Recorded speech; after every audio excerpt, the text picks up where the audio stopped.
On passe de l'autre côté de l'Atlantique maintenant avec les actualités américaines. Évidemment, c'était aussi un repli hier et c'est assez surprenant quand même pour les marchés américains. Bien sûr, donc on avait vu justement que ces précédentes semaines que le coronavirus n'impactait pas les marchés et justement on avait atteint des nouveaux plus hauts. Et là, ça y est, c'est le cas, notamment suite à une crainte des investisseurs comme quoi le virus pourrait s'expandre. Et donc on a eu une forte chute d'environ, donc un peu moins forte qu'en Europe quand même, parce que le CAC perdait un peu plus de 4%. Aux États-Unis, on perdait environ 2,5%. Donc par exemple, le Nasdaq qui passait rapidement de 9750 points et qui est redescendu, qui est arrivé presque vers les 9000 points exactement. On a atteint les 9050 points et après on est reparti à la hausse. Ce matin, on est en train de repartir à la hausse, donc à suivre le reste de la journée pour voir si les marchés vont continuer sur cette tendance ou au contraire vont se reprendre. Le S&P pareil, donc on est arrivé vers les 3200 points et le Dow Jones, on a bien rebondi justement le Dow Jones, on a bien rebondi justement sur les 28 000 points et donc assez quand même impressionnante comme hausse parce que c'est la perte la plus importante sur les indices américains depuis maintenant 2 ans. Donc à suivre, voir comment ce virus va continuer à jouer en bourse.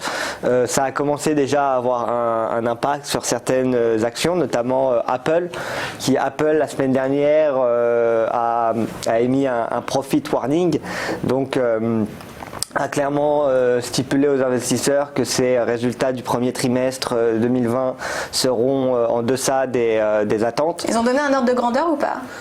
Ils n'ont pas donné d'ordre de grandeur, mais ça risque d'être quand même assez important étant donné que l'Asie représente quand même un marché assez impressionnant pour Apple. Donc on parle d'Apple, mais c'est toutes les sociétés qui font des affaires avec l'Asie qui en souffrent. Donc on peut penser notamment aussi hier à Nvidia qui a eu pas mal de complications et qui a assez reculé. On peut penser à Tesla notamment aussi qui a assez reculé. Donc on voit quand même assez violemment les actions perdre quand même assez violemment des points et donc à suivre parce que ça pourrait être le début d'une correction sur les marchés.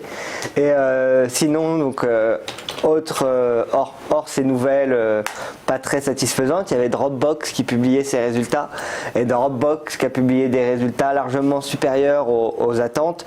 2 ans après son IPO. 2 ans après son IPO et d'ailleurs ils ont eu du mal depuis leur IPO parce qu'on n'en a pas entendu parler beaucoup de l'action. Donc si on remonte, on peut voir que l'action pendant l'IPO elle avait dépassé les $40 pour aujourd'hui se stabiliser un peu en dessous des $20 depuis le début de l'année 2020. Et là on peut voir que il y a eu une récente hausse qui est quand même assez impressionnante sur le graphique parce qu'on est passé en gap haussier quand même de $18,50 à un peu plus de $22. Et donc c'est notamment dû, donc, comme je le disais, à des très bons résultats pendant le 4e trimestre de l'année 2019 avec des revenus qui ont augmenté de 19%, qui ont atteint 446 millions de dollars, ce qui est supérieur aux attentes des analystes qui eux tablaient sur 443,4 millions de dollars. Et pareil pour le revenu par action, les analystes tablaient sur 0,14 dollars et on a atteint un bénéfice par action de 0,16 dollars. Donc société intéressante à suivre, notamment aussi que le nombre d'utilisateurs payants a bien augmenté. Donc on est passé à 14,3 millions d'utilisateurs payants désormais sur Dropbox avec un revenu moyen d'utilisateurs payés par an de 125 dollars.